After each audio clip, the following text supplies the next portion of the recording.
Well, hello there, ladies and gentlemen. I just walked out of the theater, and I'm going to be maybe doing this a little bit more often. I want to try it here. I'm not the biggest fan of driving in the entire world, but it's late, so if I ever go to a late showing here, there shouldn't be too many people on the road. I'm going to be doing a kind of late night drive home review of some of these newer movies, particularly ones that I don't have too much to say on. And I could probably talk about this movie for an hour, but again, not for good reasons.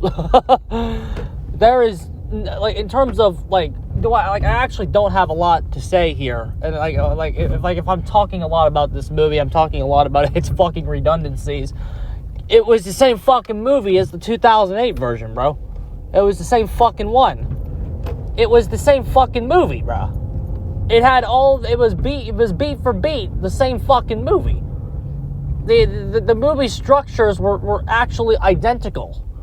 Like, have you seen the 2008 movie? Then you've seen this movie too, without even knowing it. Like, it was the same movie, and it's like, when I first saw the trailer for this one, I thought it looked okay, but that's because I hadn't seen the fucking 08 version for a little bit. So then I binged both of them before this. I watched both the 08 version and Pray at Night before this one, and then I watched the trailer again, and I'm like, wait, it looks like the same fucking movie as the 2008 one. And it pretty much was. There was not a shred of originality in this movie. Not any. I get that this is a fucking trilogy, and this is the first one, and they started it off, the idea was to kind of do like a soft, new Force Awakens-ish reboot of the franchise. But, bro, there had to be something better you could do than that. There had to be something better. Like, the exact structure of the structures of the movies were identical. Obviously, the original is better. And, like, the movies were structured, quote-unquote, differently structured. No, they were not structured differently. The characterization was a little different because it was a happy couple instead of a, like, in the original, like the original Strangers has a mood to it where, like, the movie's quiet, and, like, even when it's a quieter picture than especially than Pray at Night. The original Strangers is much quieter than Pray at Night. It lets the mood kind of grow. It has a mood, and it doesn't let that mood kind of change throughout the entire picture down to the ending. And this one just absolutely failed to capture that mood. In every single way possible, mostly because of the lead two characters, man. Like, the mood in the original is brought forth by the protagonist rather than the antagonist. They're the ones that set the movie apart and kind of make that structure kind of work, okay? So it like, what it was doing was just recreating fucking story beats down to, like, they go to the house. Now, okay, of course it was a little different where this one showed how they arrived to the house, right? But this time, the other ones, they just kind of showed up and it was their kind of summer home. This one, it was like I don't even know why they even got to stay in that fucking cabin. I just presumed it was going to be a cabin they were going to stay at because that's what people fucking do. But it was just some kind of cabin they were, like, renting for a night because their car magically fucking broke down or some fucking horse shit. Oh, I gotta merge. Okay, there we go. But, like, their car fucking broke down or some happy horse shit. And then it was just conveniently, go stay at the cabin, then get attacked by by the strangers. Whereas the strangers just kind of showed up, and I don't know, it felt like the strangers were being fed these guys on a wooden plate by the townspeople this time around. I don't know why they gave off that fucking impression. That was stupid. In terms of specifics, I mean, when I say they recreate virtually beat by beat the original movie. The girl, like down to the knocking during the attempted sexual intercourse at the beginning, down to the Where's Tamara, which is also in Pray at Night. That's just part of these movies. And then like, the guy leaves, right? Just like the original. The guy leaves, and then, like, the strangers harass the girl. They don't really do anything. They just kind of harass her when she's alone at the house. The guy gets back, and he initially doesn't believe it, and then quickly right away it becomes evident that there's something going on, blah blah blah. They fight him, and then they get a shotgun, and then he ends up shooting somebody falsely, just like in the original. Like, again, it was a capital R for redundant, again, you don't even have to be looking for these things, especially with this one. Like, you don't have to be looking for these things. You don't have to be some literary genius to fucking point out the repetition in this fucking movie, bro. Like, absolutely insanity. Strangers, I genuinely think is a decent movie. It's probably one of the best of that decade, the 2000 to 2008. I'm trying to think of something that's better. But it's generally one of the better movies from that decade in terms of horror. Prey at Night was stupid, and characters in all three of the movies make dumb decisions, and we'll certainly be talking about that here in a minute. Prey at Night was dumb, for sure. It was dumb, and had some really dumb moments and shit like that. But it was at least it had some new sequences and brought new things to the table. So where what you can't call Prey at Night is redundant. That's something you can't call it.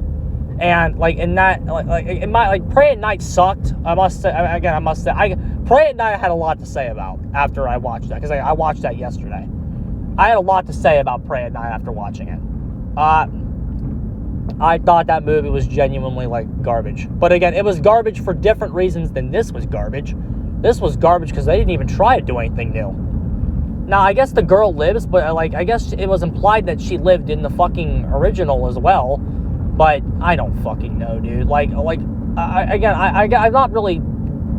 You've seen this movie if you've seen the 2008 version, bro. I swear, beat for beat. Let's talk about the strangers themselves a little bit, though. The Baghead was great. I don't even know what their names are, but the main one, the muscled Baghead, he's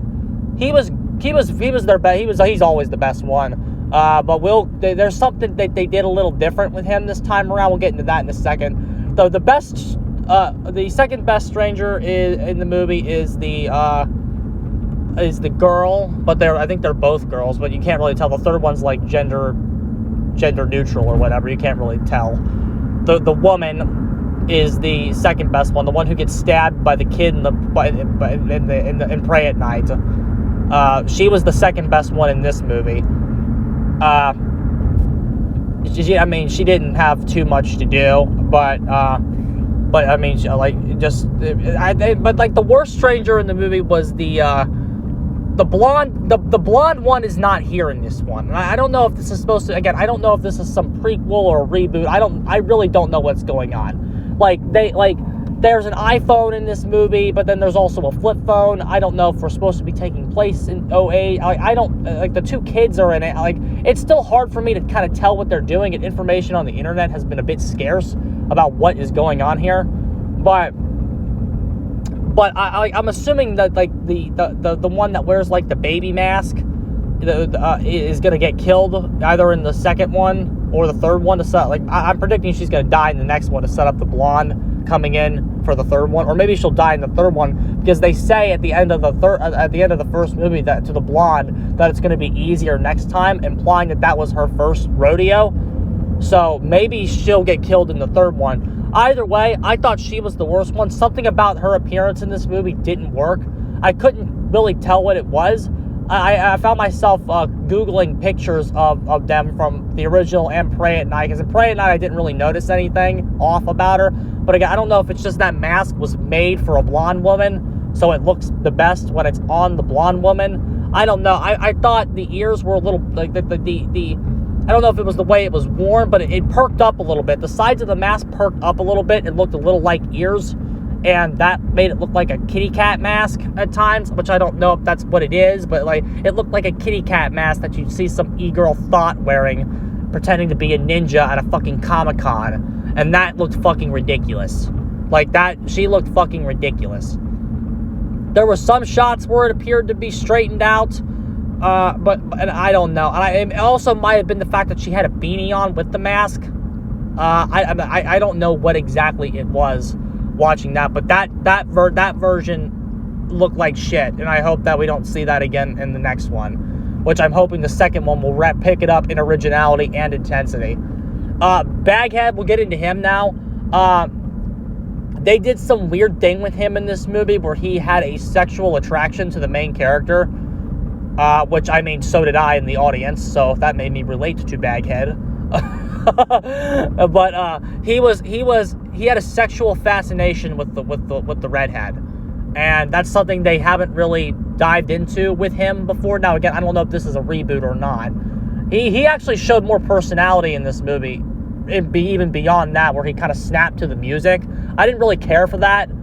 I know he kind of like vibed out. Like, to me, that they're supposed to vibe out to it in a way that is unique to them. Like that, like seeing Baghead snap to the music was not something I thought that we needed. Simply because I think they should like vibe out to their music in their own weird way. Because again, like I think the music in this franchise is part of its identity. And again, we're gonna get to that in a second. I was also disappointed with that, but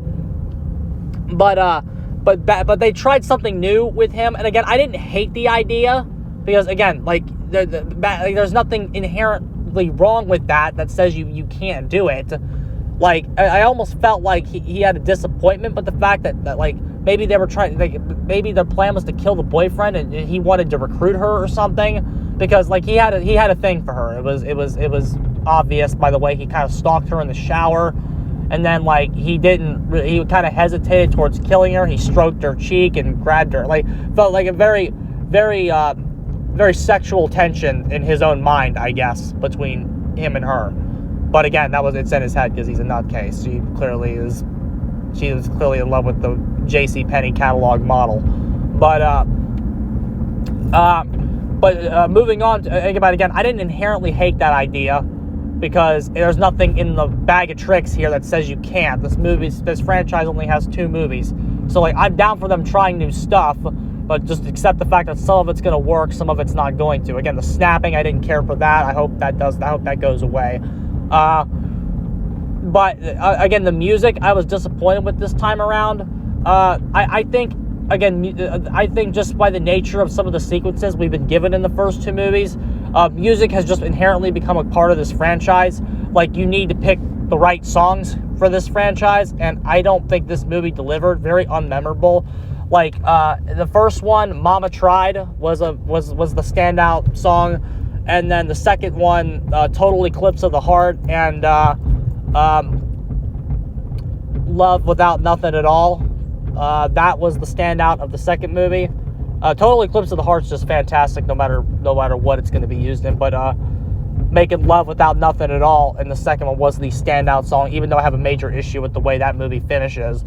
It had a very Last Jedi, Flash before Substance kind of vibes to it, but at least I value that more than this, because this had no Flash or no Substance. It was just bad on all fronts.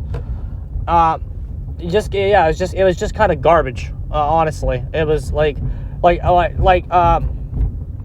I just think this should have been a lot better, and I'm hoping that again this was just the reintroductory movie. I hope these next 2 pick it up, because that was ass. That was ass. There's no way to actually sugarcoat that. That was a fucking ass motion picture. No originality, nothing good about that shit, man. That was garbage. So again, hope they pick it up. Super disappointed with this. I'm getting the hell out of here though, and GG's.